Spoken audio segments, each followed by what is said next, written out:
La cabilera de Washington traiciona a México.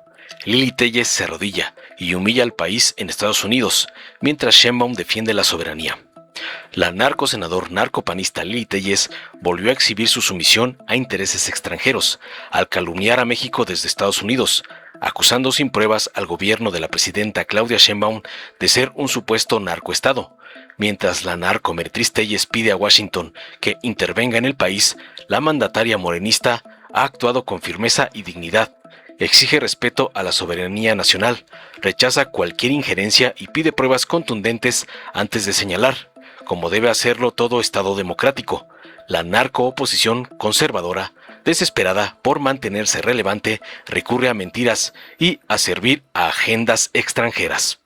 Por el contrario, la presidenta Sheinbaum ha demostrado liderazgo al mantener una relación respetuosa con Estados Unidos, sin bajar la cabeza, defendiendo a México frente a las provocaciones de la narcoderecha golpista. Mientras la suripanta Lili ladra y difama en foros extranjeros para buscar intervencionismo y confrontación, Sheinbaum gobierna con legalidad y siempre a favor del pueblo. La verdadera traición es aliarse con quienes han dañado a México. La dignidad, defenderlo con hechos. Así gobierna la presidenta. Veamos enseguida cómo la narcorramera Lili es brutalmente despedazada por la presidenta por pedir chiche a los narcogringos. Cómo le mandan sus narcopadrotes, el junior tóxico Claudio X y el evasor Salinas Pliego. Distinguidos amigos, damas y caballeros, es nuevamente un honor estar aquí en su país. Cada vez que me invitan a hablar aquí, regreso a México con fuerzas renovadas. Para quienes somos mexicanos honestos, estos foros son un soplo de aire fresco, una forma de romper el cerco mediático que el gobierno mexicano ha construido alrededor de cualquier voz que se atreva a disentir. Y créanme, sí escuchan cuando hablo en lugares como este. Lo sé porque la presidenta de México ha hecho un hábito atacarme cada vez que regreso de Estados Unidos. Ella lo llama traición. Ella lo llama servir a intereses extranjeros. Yo lo llamo prueba de que la verdad, cuando se dice claramente al otro lado de una frontera, sigue teniendo un enorme poder. Lamentablemente, debo decirles que cada vez que regreso aquí, traigo noticias más sombrías que antes. La última vez que hablé en Estados Unidos, el mes pasado en Austin, Texas, describí lo que llamo una mafiocracia socialista echando raíces en México. Un régimen en el que la política autoritaria y el Estado en constante expansión y el narcoterrorismo se fusionan en una sola estructura de poder. Advertí que esto no era solo otro gobierno con una ideología diferente. Era un proyecto de cambio de régimen en mi país. Esta noche estoy aquí para decirles que este modelo se está consolidando. En las últimas 2 semanas, 2 acontecimientos han dado la imagen más clara hasta ahora de en qué se ha convertido México y de lo que sus gobernantes están dispuestos a hacer para protegerse. El primero es el caso de Sinaloa, donde un gobernador en funciones del partido gobernante fue acusado por el Departamento de Justicia de los Estados Unidos por cargos de narcotráfico hacia su país, junto con 9 colaboradores cercanos. El gobierno mexicano no respondió como un Estado comprometido con el Estado de Derecho. Respondió como un escudo político. Rechazó la acusación, ralentizó la cooperación y nuevamente protegió a los narcopolíticos del escrutinio. El segundo es el caso de Chihuahua, donde una gobernadora opositora que tuvo el valor de desmantelar uno de los laboratorios de drogas sintéticas más grandes de la historia reciente de México, ahora está siendo amenazada con un juicio político e incluso prisión por haberlo hecho en cooperación con Estados Unidos. 2 gobernadores, 2 estados, 2 acciones opuestas del mismo presidente, protección para los alineados con el narco y castigo para los antinarco. Eso no es una coincidencia, esa es la arquitectura del nuevo Estado mexicano. Permítanme comenzar con la primera historia, Sinaloa. Ese es el estado natal del Cártel de Sinaloa, la organización criminal fundada por el Chapo Guzmán y ahora liderada por sus hijos. Uno de los cárteles que ha inundado las calles estadounidenses con fentanilo, el veneno que ha matado a cientos de miles de sus hijos e hijas. Durante años, muchos de nosotros, periodistas, activistas y líderes de la oposición mexicana, advertimos que este cártel había alcanzado un pacto político con el partido gobernante, Morena. Advertimos que el cártel no solo operaba en Sinaloa, estaba moldeando la vida política del Estado. Había informes documentados de la participación del cártel en las elecciones, sicarios secuestrando operadores políticos de la oposición, robando urnas, intimidando a los votantes y ordenando a la policía estatal que no interviniera. Durante años los fiscales no hicieron nada. Los tribunales locales certificaron los resultados electorales. Las autoridades federales miraron hacia otro lado. Los presidentes López Obrador y Sheinbaum defendieron públicamente al gobernador electo, y el pacto con el narco se mantuvo. Fue necesario que el Departamento de Justicia de Estados Unidos y no el sistema de justicia mexicano conectara las piezas. El 29 de abril, el fiscal de Estados Unidos para el Distrito Sur de Nueva York presentó una acusación que se lee menos como una denuncia penal y más como un manual sobre la captura del Estado. Según la acusación, el gobernador se reunió personalmente con los líderes del cártel de Sinaloa en encuentros custodiados por hombres armados, donde prometieron apoyo electoral a cambio de acceso a las instituciones de seguridad y justicia. Y una vez que ayudaron a ganar la elección, altos funcionarios estatales recibieron pagos mensuales en efectivo a cambio de proteger a los miembros del cártel de ser arrestados y de advertirles sobre operativos apoyados por Estados Unidos. Incluso, un excomandante de la policía municipal está acusado de participar en el secuestro, tortura y asesinato de una fuente confidencial de la DEA y de un miembro de su familia.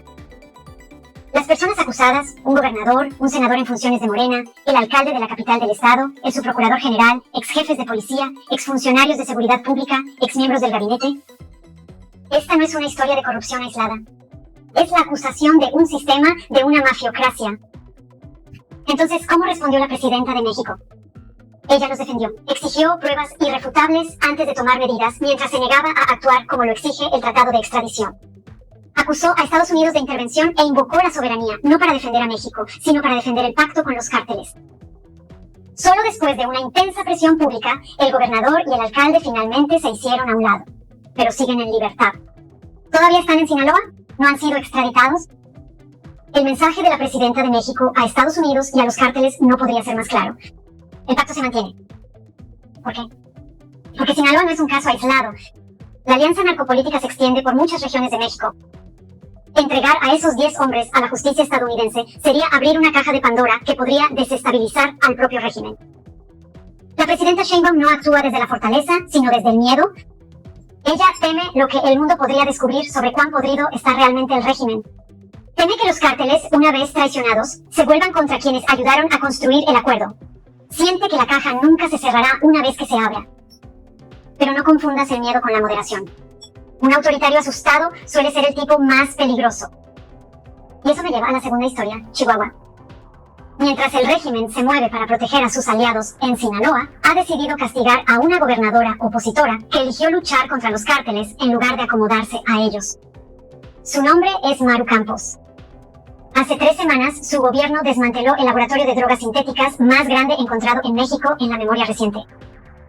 Por cualquier estándar razonable, eso fue una victoria en la guerra contra los cárteles, un golpe contra las mismas redes que inundan las ciudades estadounidenses con veneno todos los días. Pero la celebración no duró. Horas después, un vehículo que transportaba a oficiales mexicanos y a 2 ciudadanos estadounidenses se precipitó por un barranco en el camino de regreso. Los 4 murieron, incluidos los 2 estadounidenses. Y aquí es donde cayó la máscara. En lugar de apoyar a la gobernadora en su lucha contra el crimen organizado, el gobierno federal volcó su ira sobre ella. Denunciaron a Estados Unidos por trabajar directamente con autoridades subnacionales. Acusaron a la gobernadora Campos de traición. Ahora, los legisladores de Morena han solicitado formalmente su destitución. Algunos incluso han amenazado con encarcelarla por traición. Permítame ser muy claro sobre lo que esto significa. El presidente de México está protegiendo a una gobernadora acusada por tribunales de Estados Unidos de conspirar con el cártel de Sinaloa para traficar fentanilo a su país. Al mismo tiempo, está actuando en contra de una gobernadora que en realidad destruyó un laboratorio de fentanilo con apoyo de Estados Unidos. Esa es la inversión moral del Estado mexicano. Así es como se ve la justicia asimétrica bajo un régimen narco. El tema principal es el principio. El tema es la proporcionalidad. El tema son las prioridades. El tema es, ¿de qué lado de esta guerra está el gobierno federal mexicano? ¿Están con las fuerzas del orden o con el cártel? Claramente la presidenta Sheinbaum y su partido están alineados con los cárteles. Lo que he descrito no es una serie de escándalos. Es el orden político emergente de un país de 130 millones de personas que comparte 3.200 kilómetros de frontera con ustedes, que es su mayor socio comercial y que se encuentra en el corazón geográfico y económico de América del Norte. Un nuevo régimen con 3 componentes peligrosos. Primero, la captura del Estado por organizaciones criminales. No es infiltración, es captura. Los cárteles ya no solo sobornan a funcionarios públicos, ahora los colocan en el poder. No negocian con la policía, la dirigen. Segundo, el desmantelamiento sistemático de los controles institucionales.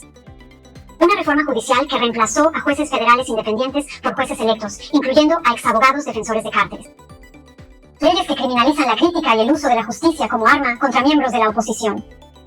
Y tercero, una alianza ideológica con el eje autoritario internacional. El gobierno actual de México se ha alineado política y retóricamente con La Habana, Caracas y cada vez más con Moscú y Pekín. Y como muestran los dos casos que he descrito, ahora existe un discurso antiestadounidense cada vez más agresivo dentro de Morena contra cualquiera que se atreva a hablar con ustedes o cooperar con ustedes. Y para quienes nos oponemos a este régimen, enfrentamos una doble amenaza por parte de los cárteles y de sus aliados en el gobierno. Solo el año pasado, más de 40 candidatos a cargos públicos fueron asesinados en México, la mayoría de ellos aspirantes a alcaldes, la mayoría en regiones donde los cárteles ya habían decidido quiénes podrían gobernar. Carlos Manso, un valiente alcalde que se enfrentó al cártel y a políticos corruptos, fue ejecutado en público frente a su familia. Pero lo que más quiero que escuchen esta noche es esto: todavía hay esperanza. Millones de mexicanos están exhaustos de este narcoestado. Las madres de los desaparecidos caminan por nuestras calles exigiendo justicia. Periodistas independientes, asumiendo enormes riesgos personales, siguen publicando. Existen funcionarios locales honestos. Las organizaciones cívicas aún respiran. La oposición aún no ha sido eliminada. Por primera vez en mucho tiempo, el miedo está empezando a cambiar de bando. Por primera vez, los políticos que se fusionaron con los cárteles, que se creían intocables, ahora se preguntan si pasarán el resto de sus vidas en una prisión en Estados Unidos. Por primera vez, la verdad ha encontrado un camino. Para los mexicanos, la elección se está volviendo cada vez más clara. Un México de gente decente, trabajadora y con principios, y otro México de los corruptos, los violentos y los narcopolíticos impunes. Esta es nuestra batalla generacional. Es una batalla moral, una batalla entre el bien y el mal.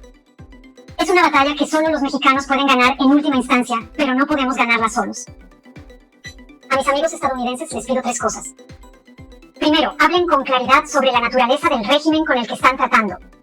Este no es un gobierno democrático normal con el que simplemente no están de acuerdo. Es un proyecto autoritario que ha capturado partes significativas del Estado mexicano, desmantela los controles institucionales y se alinea con terroristas y poderes antiestadounidenses. Nombrar las cosas con precisión es el primer paso para enfrentarlas.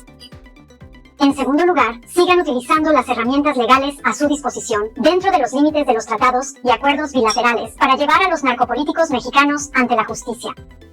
En las condiciones actuales, solo Estados Unidos puede procesar de manera creíble a quienes colaboran con los cárteles en México.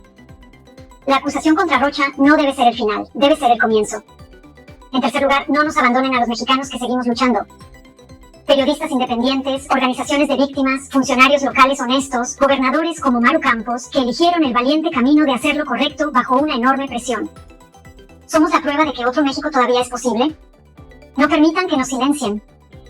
No les estamos pidiendo que luchen nuestra guerra por nosotros. Lo que pedimos es que no aparten la mirada mientras se libra esta lucha. Una última palabra. La acusación contra Rocha es, sin exagerar, la denuncia político-criminal de mayor alcance jamás presentada contra un gobierno mexicano en funciones. Es una herida al orgullo de mi país, pero también, paradójicamente, un regalo porque nos obliga a ver con claridad en qué está convirtiendo este régimen a México. Un régimen que protege a sus gobernadores narcos y persigue a sus gobernadores antinarcos. Esto no es una democracia en apuros, es un estado criminal. Nosotros, la oposición mexicana, estamos listos para hacer nuestra parte, para revertir esta situación. Estamos preparados para resistir. Lo que les pedimos es simple: apóyenos. Que Dios bendiga a nuestros países, que Dios nos guíe y que Dios nos ayude a liberarnos de la depravada izquierda narcoterrorista. Muchas gracias. Y sobre este mismo caso de las acusaciones de Estados Unidos, bueno, de esta oficina del Departamento de Justicia en contra del gobernador con licencia Rocha Moya y otros 9 personajes, preguntarle si va a buscar en un futuro, en los próximos días, algún diálogo con el presidente de Estados Unidos, Donald Trump. Sí, hablamos muy seguido con el presidente Trump y podemos hablar pronto. Tenemos muchos temas en común, entre otros, pues, los mexicanos que viven allá, y también el tema comercial y muchos otros temas. Y esa relación la queremos mantener, eso es muy importante. Nosotros no estamos de acuerdo, no necesariamente tenemos que estar de acuerdo en todo, el gobierno de Estados Unidos y el gobierno de México, y tenemos que manifestarlo cuando no estamos de acuerdo. Pero eso no quiere decir que no busquemos una buena relación. Pues siempre digo, nosotros lo que recibimos fue de una oficina del Departamento de Justicia de los Estados Unidos, a través de Relaciones Exteriores, una solicitud de detención urgente con fines de extradición de 10 ciudadanos mexicanos. Ante ello, Relaciones Exteriores, con apoyo de la Fiscalía, respondió que se necesitaban más pruebas, que con lo que se había presentado no era suficiente para esta detención urgente. Pero así lo vemos, fue una oficina del Departamento de Justicia. Y sí hay quien quiere que no haya una buena relación aquí. Pues, se buscan la oposición en México, los comentócratas. Además de las mentiras que dicen, porque dicen una cantidad de mentiras impresionantes. O sea, parece como si estuviera los conductores metidos en la reunión de seguridad, grabando las conversaciones e inventando, ¿no? ¿Quién es su informante? Porque la verdad pues es muy mal informante, porque no tiene nada que ver con lo que ocurre en el gobierno. Es como cuando inventaron que había un problema en el área de comunicación social del gobierno. ¿De dónde sacaron eso? Es lo mismo que en el gabinete de seguridad se discutió que la presidenta está muy tensa porque, ay, por favor, son puras invenciones. Invenciones del presidente López Obrador. Ayer el Universal sacó unas cosas, la verdad, sin ninguna fuente, de los hijos del presidente López Obrador. Bueno, ¿cuáles son sus fuentes? Se le contestó Andrés Manuel López Beltrán a Loret de Mola, como diciéndole, oye, que había recibido dinero de no sé qué grupo de la delincuencia organizada. Bueno, por Dios, ¿todo para qué? Para buscar un enfrentamiento entre el gobierno de México y el gobierno de Estados Unidos. O que desde Estados Unidos generen una condición de mala relación con México. Ahí van a hablar en Fox News, ayer estuvo Lili Telles, no sé en qué medio, en California. Primero diciendo mentiras, y segundo, ¿qué busca? O sea, ¿para qué se vaya? Porque no le habla a los ciudadanos mexicanos que están allá y que votan aquí. No le habla, no sé a quién en Estados Unidos. Los presidentes de los partidos políticos de oposición que van a Estados Unidos a hablar mal de México. ¿Qué buscan? Pues una confrontación.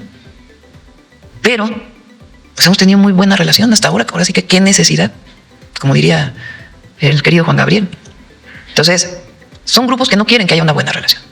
Nosotros siempre vamos a defender la soberanía, vamos a defender el derecho de México, vamos a defender el cumplimiento de la ley, vamos a solicitar pruebas cuando se presente una situación como la que vivimos. No queremos injerencia en los asuntos políticos de México porque no la debe haber.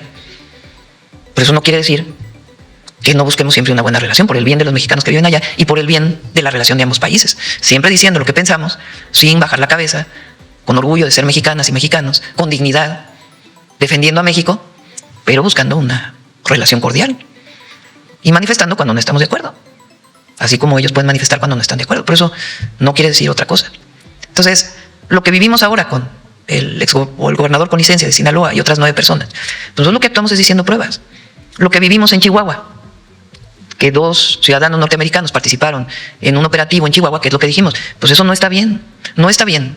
Estados Unidos, porque ese no es el acuerdo, y además nosotros tenemos leyes y una constitución que hay que respetar, pero sobre todo no está bien a las autoridades de los estados, particularmente el estado de Chihuahua, que incumplan con la ley, porque ellos conocen la ley. Es decir, sobre todo es a las autoridades mexicanas y con la nota diplomática particular a Estados Unidos, para que se conserve la buena relación, que se respete, que nos respetemos mutuamente.